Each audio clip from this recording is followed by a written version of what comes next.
Communications Secretary Sonny Coloma says the PNP is expected to take the necessary action in connection with the killing of a radio broadcaster in Tagum City this morning.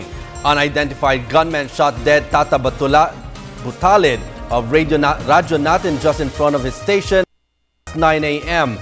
The incident reportedly took place just after Butalid stepped out of the building after his radio program.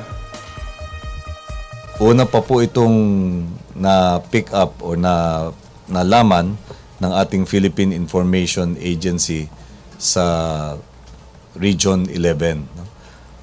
Kaya po nagpaparating po tayo ng ating dalamhati sa kaganapang ito at ang Philippine National Police po ay inaasahan nating magsasagawa ng karampatang aksyon para matuntun po ang mga responsable